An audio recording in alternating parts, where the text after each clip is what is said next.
Epilogue Chapter 1. Plans for Mitya's escape. Very early, at 9 o'clock in the morning, 5 days after the trial, Alyosha went to Katerina Ivanovna's to talk over a matter of great importance to both of them, and to give her a message. She sat and talked to him in the very room in which she had once received Grushenka. In the next room, Ivan Fyodorovich lay unconscious in a high fever.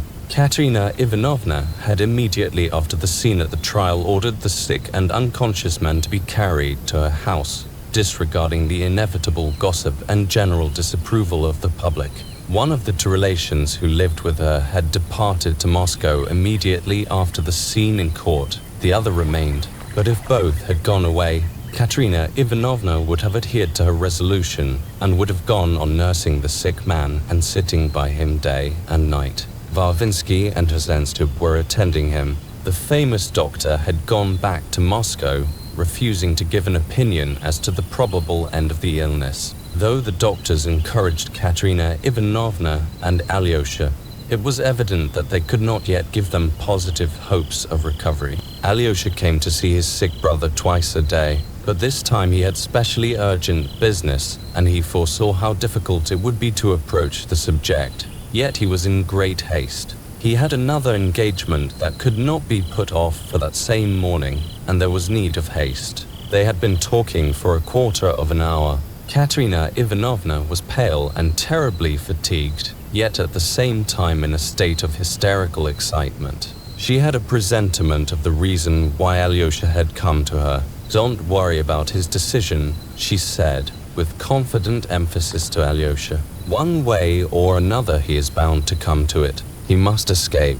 That unhappy man, that hero of honor and Prince of Planet, he, not Dmitri Fyodorovich, but the man lying the other side of that door, who has sacrificed himself for his brother." Kotya added, with flashing eyes, told me the whole plan of escape long ago. "You know he has already entered into negotiations. I've told you something already. You see, it will probably come off at the third tape from here, when the party of prisoners is being taken to Siberia."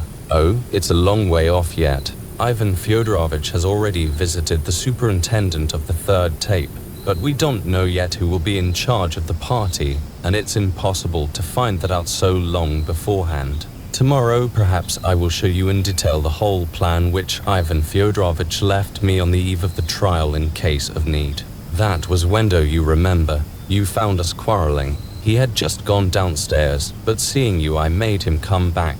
Do you remember? Do you know what we were quarreling about then?" "No, I don't," said Alyosha. "Of course he did not tell you. It was about that plan of escape.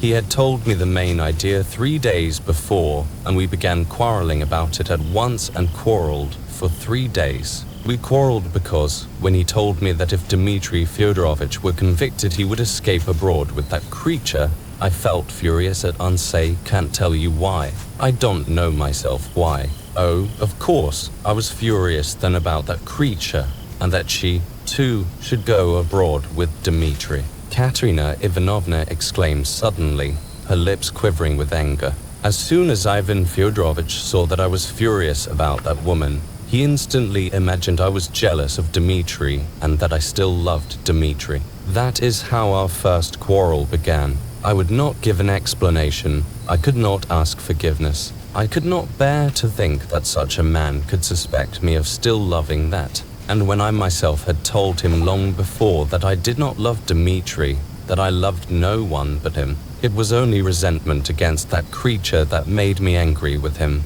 3 days later, on the evening you came, he brought me a sealed envelope, which I was to open at once if anything happened to him. Oh, he foresaw his illness. He told me that the envelope contained the details of the escape, and that if he died or was taken dangerously ill, I was to save Mitya alone. Then he left me money, nearly 10,000 those notes to which the prosecutor referred in his speech, having learned from someone that he had sent them to be changed. I was tremendously impressed to find that Ivan Fyodorovich had not given up his idea of saving his brother, and was confiding this plan of escape to me, though he was still jealous of me and still convinced that I loved Mitya. Oh, that was a sacrifice. No, you cannot understand the greatness of such self-sacrifice, Alexei Fyodorovich. I wanted to fall at his feet in reverence, but I thought at once that he would take it only for my joy at the thought of Mitya's being saved, and he certainly would have imagined that.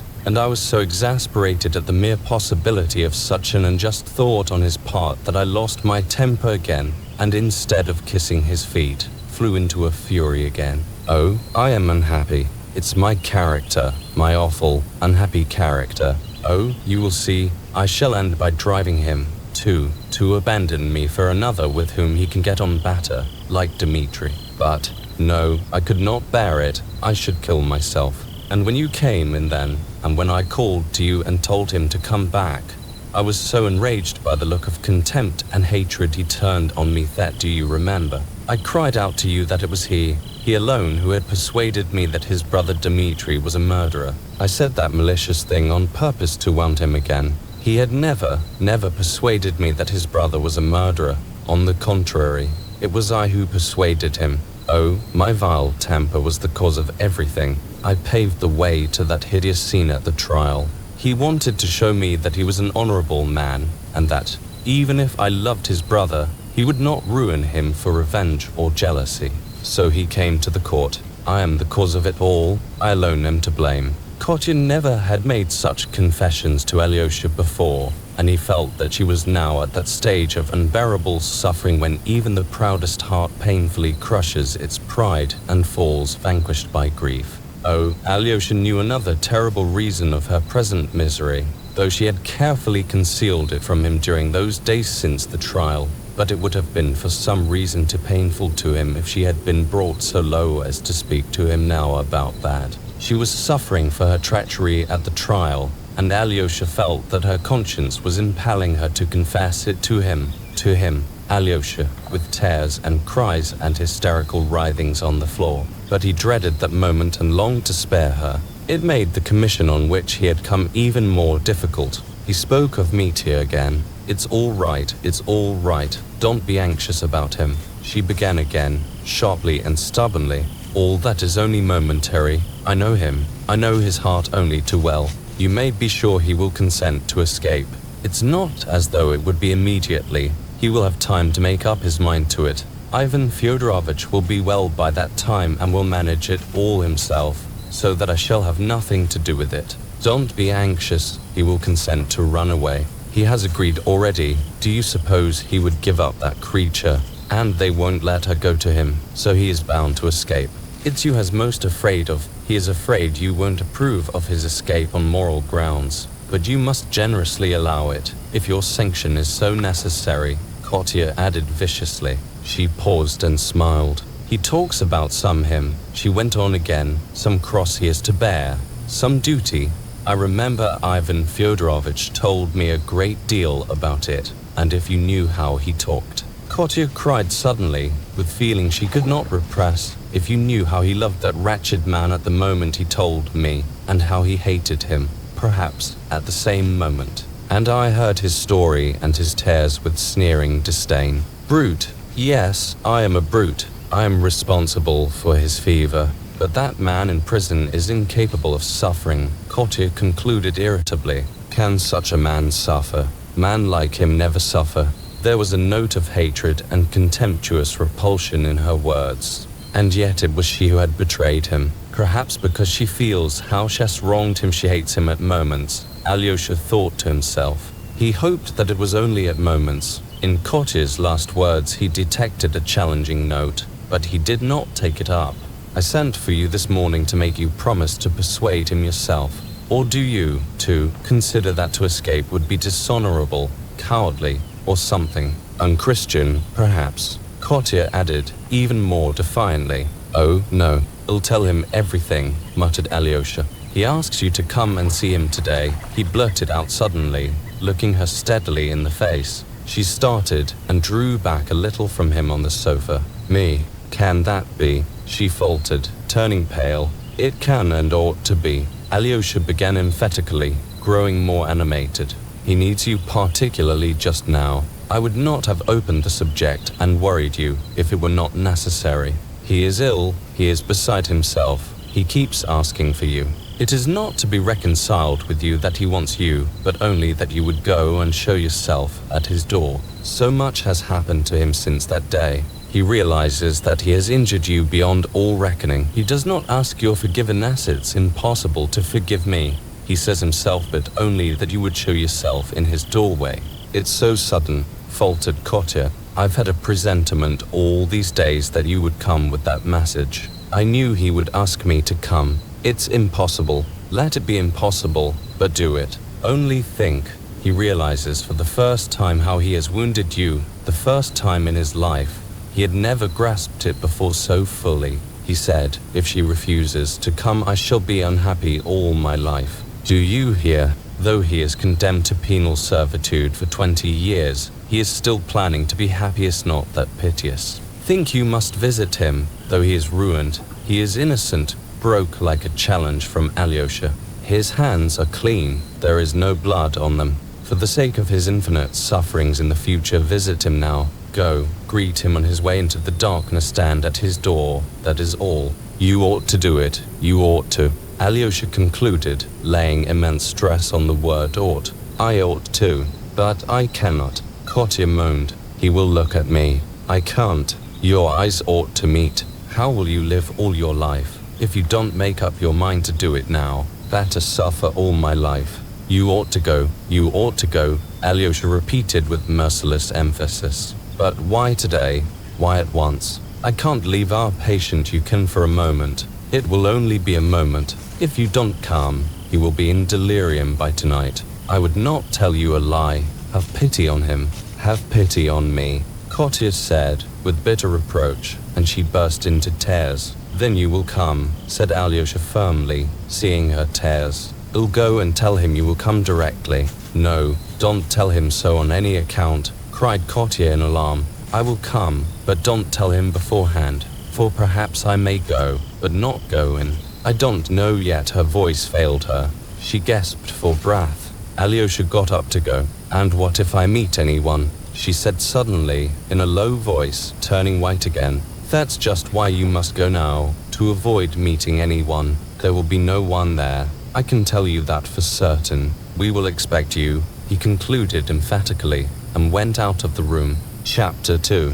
For a moment the lie becomes truth. He hurried to the hospital where Mitya was lying now. The day after his fate was determined, Mitya had fallen ill with nervous fever and was sent to the prison division of the town hospital. But at the request of several persons, Alyosha, Madame Holikov, Lies, etc., Dr. Varvinsky had put Mitya not with other prisoners, but in a separate little room, the one where Smerdyakov had been. It is true that there was a sentinel at the other end of the corridor, and there was a grating over the window, so that Varvinsky could be at ease about the indulgence he had shown, which was not quite legal, indeed, but he was a kind-hearted and compassionate young man. He knew how hard it would be for a man like Mitya to pass at once so suddenly into the society of robbers and murderers, and that he must get used to it by degrees. The visits of relations and friends were informally sanctioned by the doctor and overseer, and even by the police captain. But only Alyosha and Grushenka had visited Mitya. Rakitin had tried to force his way in twice, but Mitya persistently begged Varvinsky not to admit him. Alyosha found him sitting on his bed in a hospital dressing gown, rather feverish, with a towel soaked in vinegar and water on his head. He looked at Alyosha as he came in with an undefined expression, but there was a shade of something like dread discernible in it. He had become terribly preoccupied since the trial. Sometimes he would be silent for half an hour together and seemed to be pondering something heavily and painfully, oblivious of everything about him. If he roused himself from his brooding and began to talk, he always spoke with a kind of abruptness and never of what he really wanted to say. He looked sometimes with the face of suffering at his brother. He seemed to be more at ease with Grushenka than with Alyosha. It is true, he scarcely spoke to her at all, but as soon as she came in, his whole face lighted up with joy.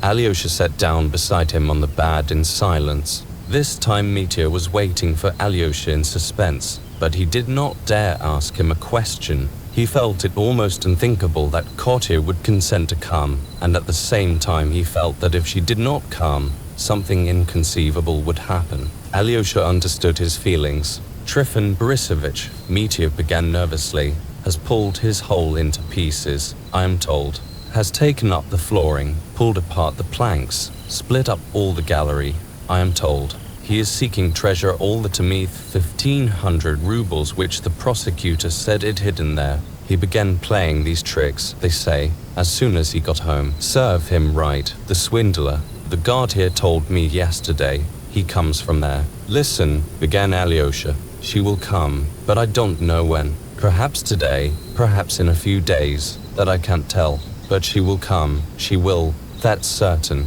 Mitya started, would have said something, but was silent. The news had a tremendous effect on him. It was evident that he would have liked terribly to know what had been said, but he was again afraid to ask. Something cruel and contemptuous from Kotya would have cut him like a knife at that moment. This was what she said among other things, that I must be sure to set your conscience at rest about escaping. If Ivan is not well by then she will see to it all herself. You've spoken of that already, Mitya observed musingly. And you have repeated it to Grusha, observed Alyosha. Yes, Mitya admitted. She won't come this morning. He looked timidly at his brother. She won't come till the evening. When I told her yesterday that Kotya was taking measures, she was silent, but she set her mouth. She only whispered, let her. She understood that it was important. I did not dare to try her further. She understands now, I think, that Kotya no longer cares for me, but loves Ivan.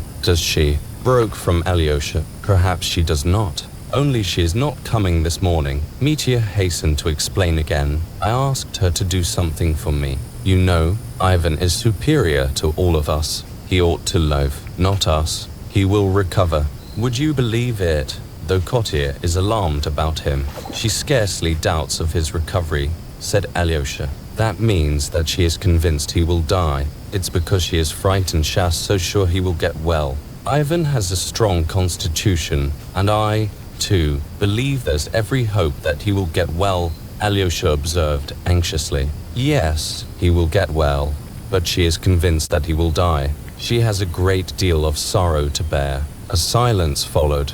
A grave anxiety was fretting Mitya. Alyosha, I love Grusha terribly, he said suddenly in a shaking voice, full of tears. They won't let her go out there to you, Alyosha put in at once. And there is something else I wanted to tell you, Mitya went on, with a sudden ring in his voice. If they beat me on the way or out there, I won't submit to it. I shall kill someone, and shall be shot for it. And this will be going on for 20 years. They speak to me rudely, as it is. I've been lying here all night, passing judgment on myself. I am not ready. I am not able to resign myself. I wanted to sing a hymn, but if a guard speaks rudely to me, I have not the strength to bear it. For Grusha I would bear anything except blows. But she won't be allowed to come there. Alyosha smiled gently. Listen, brother, once for all, he said. This is what I think about it, and you know that I would not tell you a lie.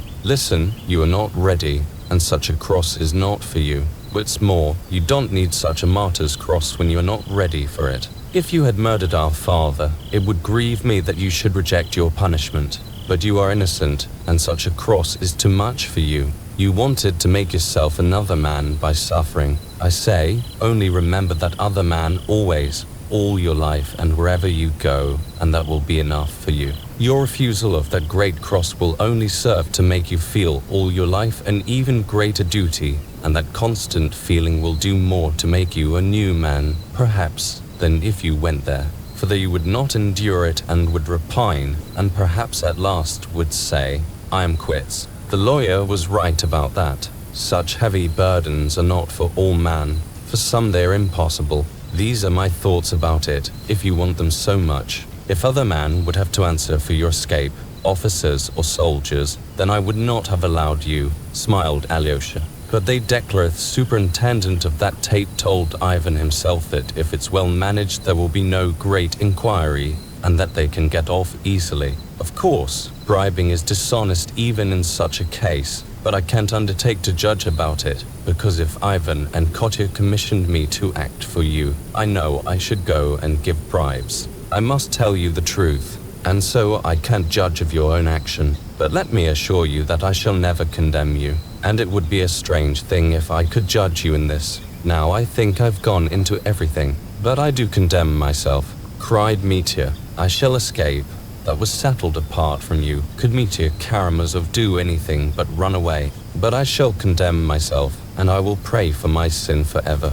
That's how the Jesuits talk, isn't it? Just as we are doing." "Yes." Alyosha smiled gently. "I love you for always telling the whole truth and never hiding anything," cried Mitya with a joyful laugh.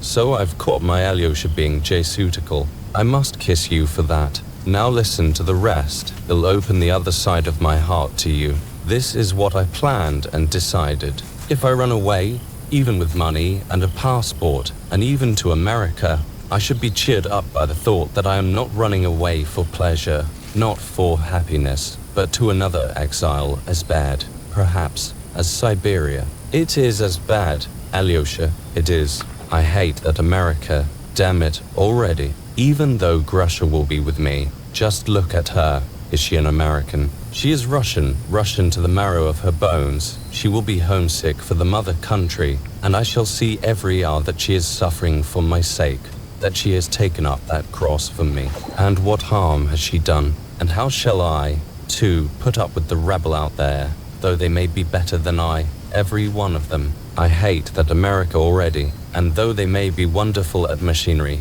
every one of them, damn them, they're not of my soul. I love Russia, Alyosha. I love the Russian God, though I am a scoundrel myself. I shall choke there," he exclaimed, his eyes suddenly flashing. His voice was trembling with tears. "So this is what I've decided.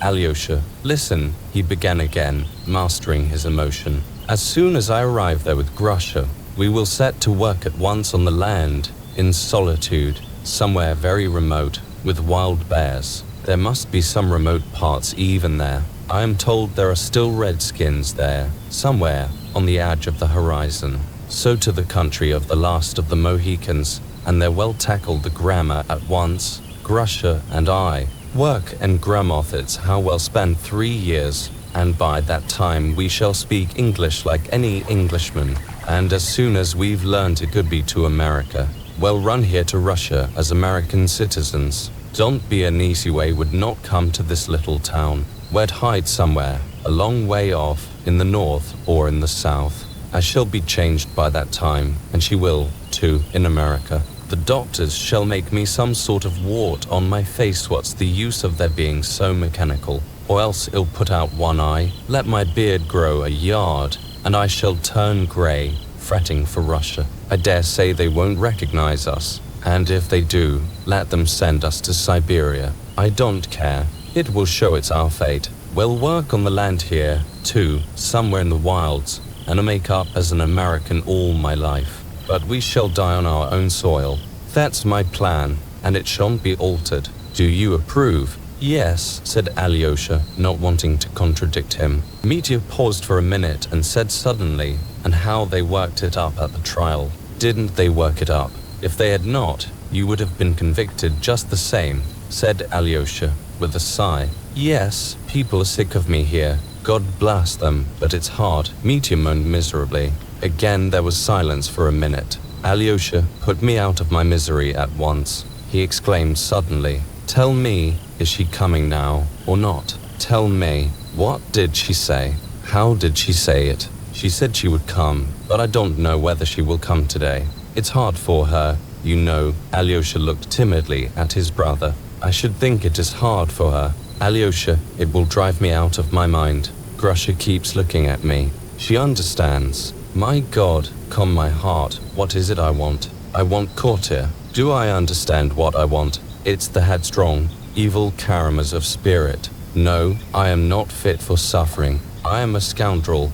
That's all one can say. Here she is," cried Alyosha. At that instant Kotia appeared in the doorway. For a moment she stood still, gazing at Mitya with a dazed expression. He leapt impulsively to his feet, and a scared look came into his face. He turned pale, but a timid, pleading smile appeared on his lips at once. and with an irresistible impulse he held out both hands to Kotya. Seeing it, she flew impetuously to him. She seized him by the hands and almost by force made him sit down on the bed. She sat down beside him and, still keeping his hands, pressed them violently. Several times they both strove to speak, but stopped short and again gazed speechless with a strange smile, their eyes fastened on one another. So passed 2 minutes. "Have you forgiven me?" Mitya faltered at last, and at the same moment turning to Alyosha, his face working with joy, he cried, "Do you hear what I am asking? Do you hear? That's what I loved you for, that you were generous at heart." Broke from Kotya. "My forgiveness is no good to you, nor yours to me. Whether you forgive me or not, you will always be a sore place in my heart, and I in yours, so it must be." She stopped to take breath. "What have I come for?" She began again with nervous haste. "To embrace your feet, to press your hands like this, till it hurts you. Remember how in Moscow I used to squeeze them, to tell you again that you are my God, my joy, to tell you that I love you madly." She moaned in anguish, and suddenly pressed his hand greedily to her lips. Tears streamed from her eyes. Alyosha stood speechless and confounded. He had never expected what he was seeing. "Love is over, Mitya," Kotya began again, "but the past is painfully dear to me. Know that you will always be so. But now let what might have been come true for 1 minute." She faltered, with a drawn smile, looking into his face joyfully again.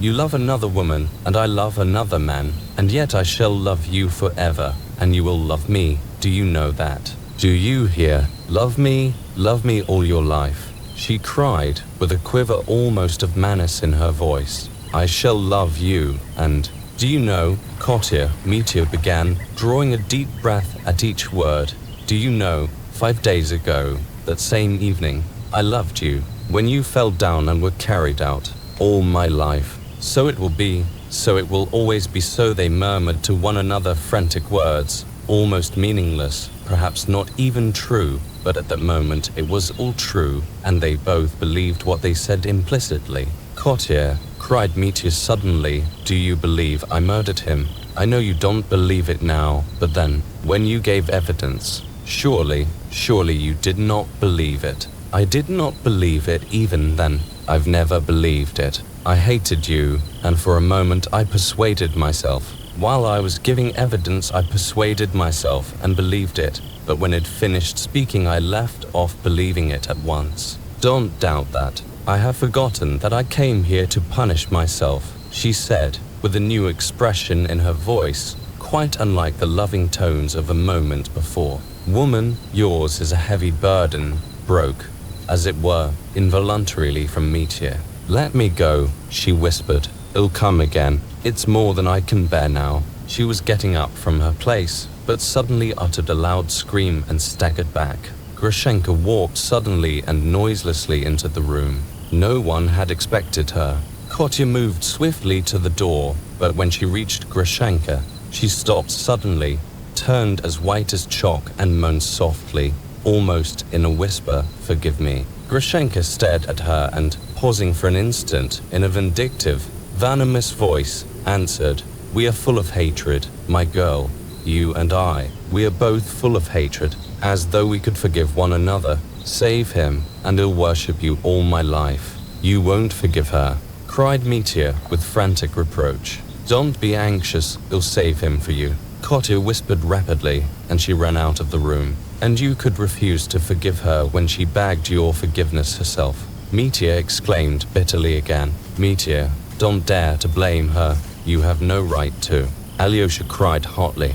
Her proud lips spoke, not her heart, Grushenka brought out in a tone of disgust. "If she saves you, you'll forgive her everything." She stopped speaking, as though suppressing something. She could not yet recover herself. She had come in, as appeared afterwards, accidentally, with no suspicion of what she would meet. Alyosha ran after her. Mitya cried to his brother, "Tell her, I don't know. Don't let her go away like this. It'll come to you again at nightfall," said Alyosha, and he ran after Kotya. He overtook her outside the hospital grounds. She was walking fast, but as soon as Alyosha caught her up, she said quickly, "No, before that woman I can't punish myself."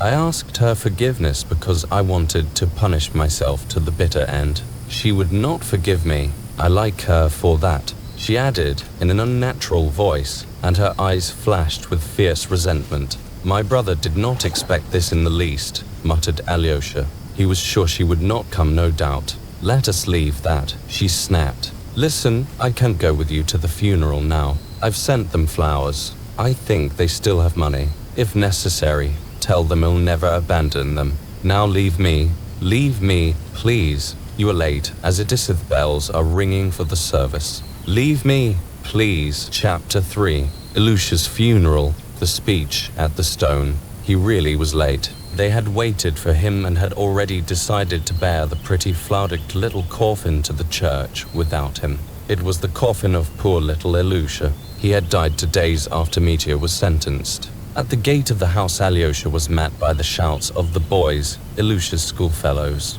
They had all been impatiently expecting him and were glad that he had come at last. There were about 12 of them. They all had their school bags or satchels on their shoulders. Father will cry, be with father, Ilusha had told them as he lay dying, and the boys remembered it. Kolya Krasotkin was the foremost of them. How glad I am you've come, Karamazov, he cried, holding out his hand to Alyosha. It's awful here. It's really horrible to see it. Snageryov is not drunk. We know for a fact has had nothing to drink today, but he seems as if he were drunk.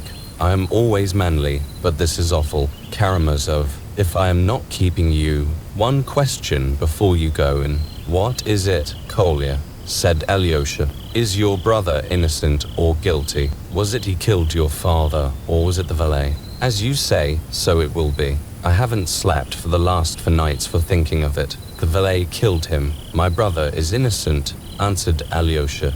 That's what I said, cried Smorov. So he will perish an innocent victim, exclaimed Kolya. Though he is ruined, he is happy. I could envy him. What do you mean? How can you? Why? Cried Alyosha, surprised. Oh, if I, too, could sacrifice myself some day for truth, said Kolya with enthusiasm. But not in such a cause, not with such disgrace and such horror, said Alyosha. Of course, I should like to die for all humanity, and as for disgrace, I don't care about that your names may perish. I respect your brother, and so do I. The boy, who had once declared that he knew who had founded Troy, cried suddenly and unexpectedly, and he blushed up to his ears like a peony as he had done on that occasion. Alyosha went into the room. Ilusha lay with his hands folded and his eyes closed in a blue coffin with the white frill round it. His thin face was hardly changed at all, and strange to say, there was no smell of decay from the corpse. The expression of his face was serious and, as it were, thoughtful. His hands, crossed over his breast, looked particularly beautiful, as though chiseled in marble. There were flowers in his hands, and the coffin, inside and out, was decked with flowers, which had been sent early in the morning by Lise Holokov. But there were flowers too from Katerina Ivanovna, and when Alyosha opened the door, the captain had a bunch in his trembling hands and was strewing them again over his dear boy. He scarcely glanced at Alyosha when he came in, and he would not look at any one, even at his crazy weeping wife, Mama, who kept trying to stand on her crippled legs to get a nearer look at her dead boy. Nina had been pushed in her chair by the boys close up to the coffin. She sat with her head pressed to it, and she too was no doubt quietly weeping. Snageryov's face looked eager, yet bewildered and exasperated. There was something crazy about his gestures and the words that broke from him. Old man, dear old man, he exclaimed every minute, gazing at Ilusha. It was his habit to call Ilusha old man, as a term of affection when he was alive. Father, give me a flower. Too, take that white one out of his hand and give it me, the crazy mother begged, whimpering, either because the little white rose in Ilusha's hand had caught her fancy or that she wanted one from his hand to keep in memory of him. She moved restlessly, stretching out her hands for the flower. I won't give it to anyone. I won't give you anything, Snageryov cried carelessly. They are his flowers, not yours. Everything is his, nothing is yours. Father, give mother a flower, said Nina, lifting her face wet with tears. I won't give away anything, and to her less than anyone. She didn't love Ilusha. She took away his little cannon and he gave it to her. The captain broke into loud sobs at the thought of how Ilusha had given up his cannon to his mother. The poor, crazy creature was bathed in noiseless tears, hiding her face in her hands. The boys, seeing that the father would not leave the coffin and that it was time to carry it out, stood round it in a close circle and began to lift it up. I don't want him to be buried in the churchyard, Snadriov wailed suddenly. We'll bury him by our stone. Ilusha told me to.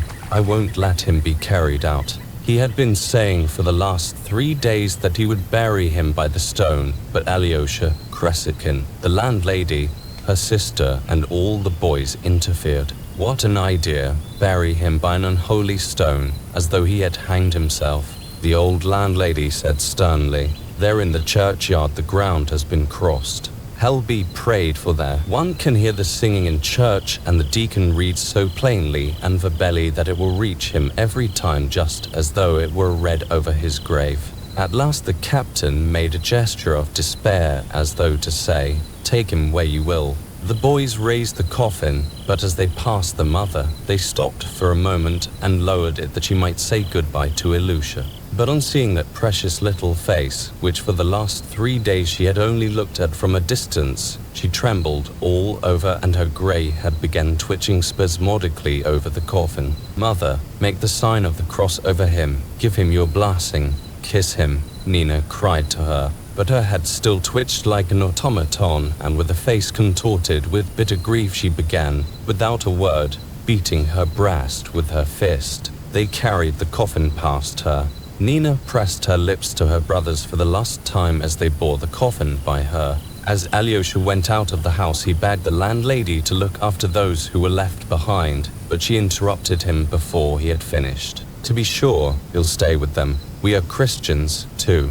The old woman wept as she said it. They had not far to carry the coffin to the church, not more than 300 paces. It was a still, clear day, with a slight frost. The church bells were still ringing. Snadriov ran fussing and distracted after the coffin, in his short old summer overcoat, with his head bare and his soft, old, wide-brimmed hat in his hand. He seemed in a state of bewildered anxiety. At 1 minute he stretched out his hand to support the head of the coffin and only hindered the bearers. At another he ran alongside and tried to find a place for himself there. A flower fell on the snow and he rushed to pick it up as though everything in the world depended on the loss of that flower.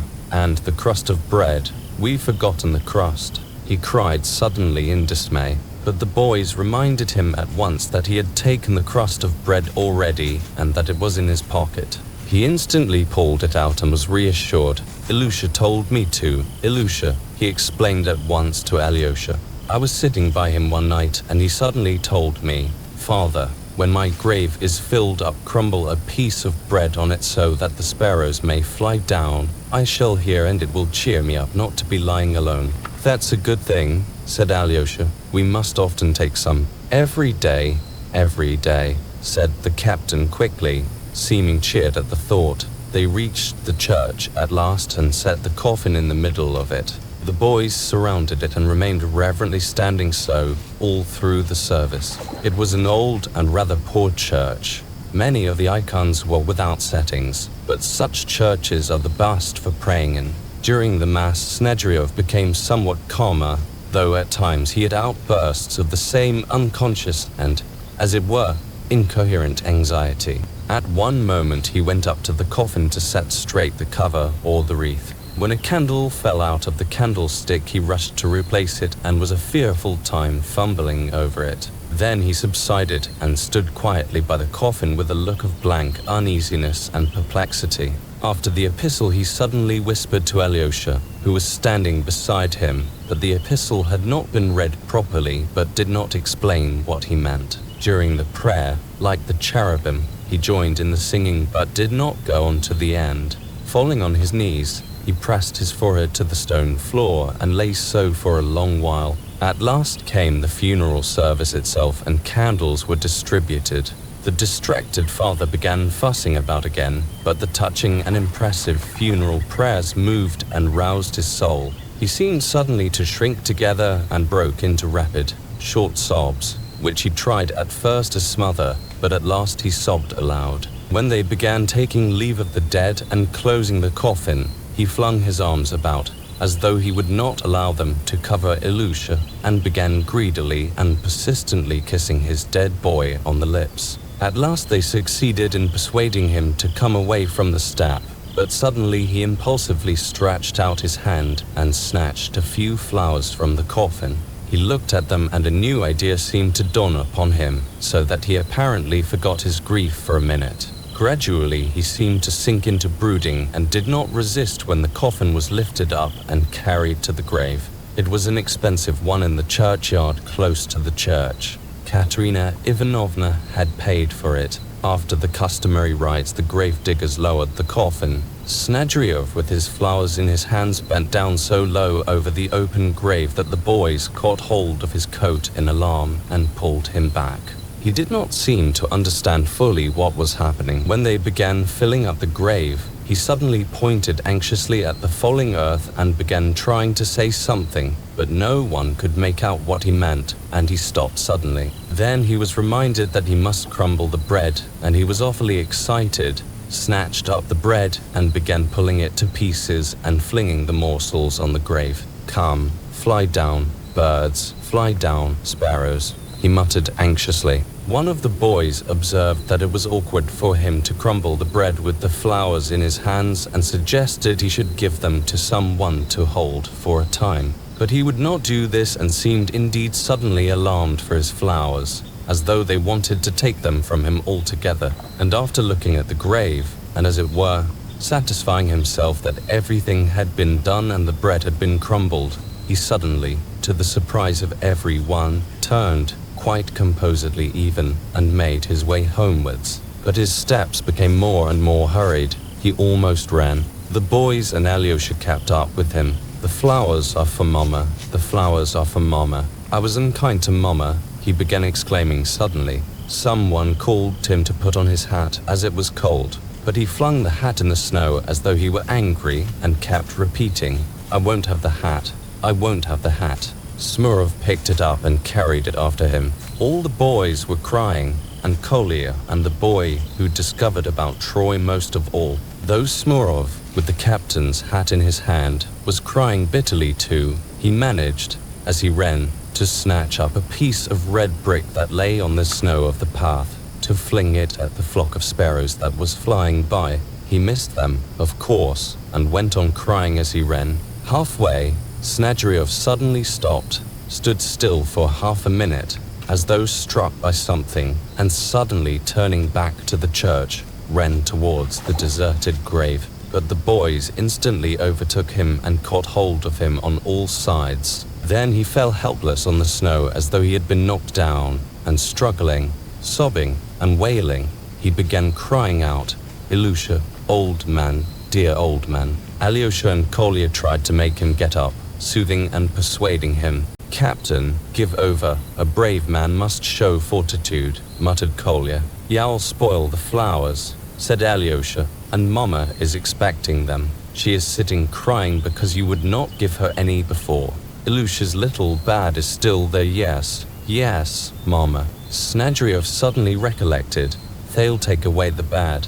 They'll take it away," he added as though alarmed that they really would. He jumped up and ran homewards again, but it was not far off and they all arrived together. Snadriov opened the door hurriedly and called to his wife with whom he had so cruelly quarrelled just before. "Mama, poor crippled darling, Ilusha has sent you these flowers," he cried, holding out to her a little bunch of flowers that had been frozen and broken while he was struggling in the snow. But at that instant he saw in the corner, by the little bed, Ilusha's little boots, which the landlady had put tiddily side by side. Seeing the old, patched, rusty-looking, stiff boots, he flung up his hands and rushed to them, fell on his knees, snatched up one boot and, pressing his lips to it, began kissing it greedily, crying, "Ilusha, old man, dear old man, where are your little feet? Where have you taken him away?" Where have you taken him?" the lunatic cried in a heartrending voice. Nina, too, broke into sobs. Kolya ran out of the room. The boys followed him. At last Alyosha went out. "Let them weep," he said to Kolya. "It's no use trying to comfort them just now. Let us wait a minute and then go back." "No, it's no use. It's awful," Kolya assented. "Do you know, Karamazov," he dropped his voice so that no one could hear them, "I feel dreadfully sad, and if it were only possible to bring him back, I'd give anything in the world to do it." "Ah, so would I," said Alyosha. "What do you think, Karamazov? Had we better come back here tonight? He'll be drunk, you know. Perhaps he will. Let us come together, you and I. That will be enough to spend an hour with them, with the mother and Nina. If we all come together, we shall remind them of everything again," Alyosha suggested. "The landlady is laying the table for them now. There'll be a funeral dinner or something. The priest is coming. Shall we go back to it, Karamazov?" "Of course," said Alyosha. "It's all so strange, Karamazov. Such sorrow and then pancakes after it. It all seems so unnatural in our religion." "They're going to have salmon, too," the boy who had discovered about Troy observed in a loud voice. "I beg you most earnestly, Kartashov, not to interrupt again with your idiotic remarks, especially when one is not talking to you and doesn't care to know whether you exist or not." Kolya snapped out irritably. The boy flushed crimson but did not dare to reply. Meantime, they were strolling slowly along the path and suddenly Smurov exclaimed, "There's Ilusha's stone, under which they wanted to bury him." They all stood still by the big stone. Alyosha looked, and the whole picture of what Snadryov had described to him that day, how Ilusha, weeping and hugging his father, had cried, "Father, Father, how he insulted you," rose at once before his imagination. A sudden impulse seemed to come into his soul. With a serious and earnest expression, he looked from one to another of the bright, pleasant faces of Ilusha's schoolfellows, and suddenly said to them, "Boys, I should like to say one word to you here at this place." The boys stood round him and at once bent attentive and expectant eyes upon him. "Boys, we shall soon part. I shall be for some time with my two brothers, of whom one is going to Siberia and the other is lying at death's door. But soon I shall leave this town, perhaps for a long time, so we shall part. Let us make a compact here at Ilusha's stone that we will never forget Ilusha and one another, and whatever happens to us later in life, if we don't meet for 20 years afterwards, let us always remember how we buried the poor boy at whom we once threw stones. Do you remember, by the bridge? And afterwards we all grew so fond of him. He was a fine boy, a kind-hearted, brave boy. He felt for his father's honor and resented the cruel insult to him and stood up for him. And so in the first place, we will remember him, boys, all our lives. And even if we are occupied with most important things, if we attain to honor or fall into great misfortune, still let us remember how good it was once here, when we were all together, united by a good and kind feeling which made us, for the time we were loving that poor boy, better perhaps than we are.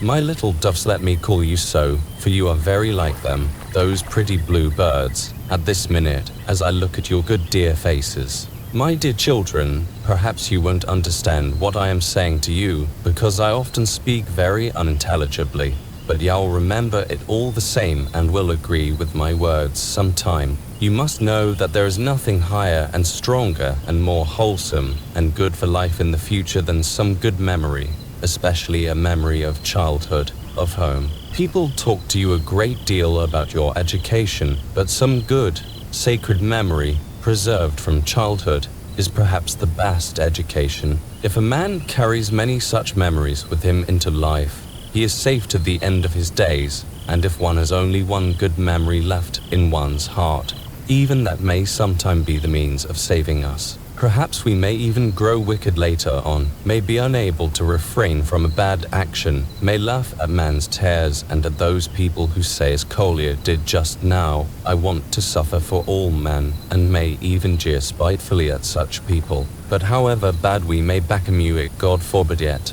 when we recall how we buried Ilusha, how we loved him in his last days, and how we have been talking like friends all together at this stone. The cruelest and most mocking of Yusuf we do become so not dare to laugh inwardly at having been kind and good at this moment. What's more, perhaps, that one memory may keep him from great evil, and he will reflect and say, yes, I was good and brave and honest then. Let him laugh to himself. That's no matter. A man often laughs at what's good and kind. That's only from thoughtlessness. But I assure you, boys, that as he laughs he will say at once in his heart, no, I do wrong to laugh, for that's not a thing to laugh at. That will be so. I understand you, Karamazov, cried Kolya with flashing eyes. The boys were excited and they, too, wanted to say something, but they restrained themselves, looking with intentness and emotion at the speaker. I say this in case we become bad.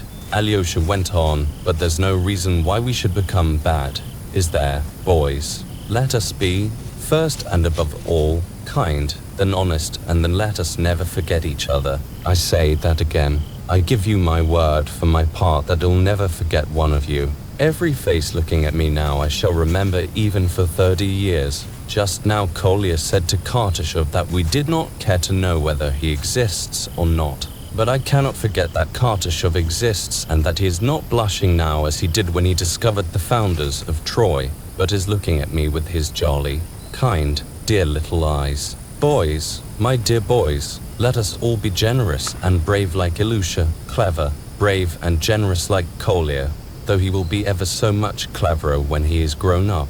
And let us all be as modest, as clever and sweet as Kartashov. But why am I talking about those two? You are all dear to me, boys. From this day forth, I have a place in my heart for you all, and I beg you to keep a place in your hearts for me. Well, and who has united us in this kind, good feeling which we shall remember and intend to remember all our lives? Who, if not Ilusha, the good boy, the dear boy, precious to us forever? Let us never forget him. May his memory live forever in our hearts from this time forth. Yes, yes, forever, forever. The boys cried in their ringing voices with softened faces. Let us remember his face and his clothes, and his poor little boots, his coffin and his unhappy, sinful father, and how boldly he stood up for him alone against the whole school. We will remember, cried the boys. He was brave, he was good. Ah, how I loved him, exclaimed Kolya. Ah, children, ah, dear friends, don't be afraid of life. How good life is when one does something good and just. Yes, yes, the boys repeated enthusiastically. Karamazov, we love you. A voice, probably Kartashov's, cried impulsively, we love you, we love you. They all caught it up. There were tears in the eyes of many of them. Hurrah for Karamazov, Kolya shouted ecstatically, and may the dead boy's memory live forever. Alyosha added again with feeling, forever. The boys chimed in again. Karamazov, cried Kolya, can it be true what's taught us in religion, that we shall all rise again from the dead, and shall live and see each other again? All, Ilusha too. Certainly we shall all rise again. Certainly we shall see each other, and shall tell each other with joy and gladness all that has happened. Alyosha answered, half laughing, half enthusiastic. Ah, how splendid it will be. Broke from Kolya. Well, now we will finish talking and go to his funeral dinner. Don't be put out at our eating pancakes, it's a very old custom, and there's something nice in that, laughed Alyosha. Well, let us go. And now we go hand in hand, and always so, all our lives hand in hand. Hurrah for Karamazov! Kolya cried once more rapturously, and once more the boys took up his exclamation, hurrah for Karamazov. The end. Thank you for listening. For more audiobooks, please like and share.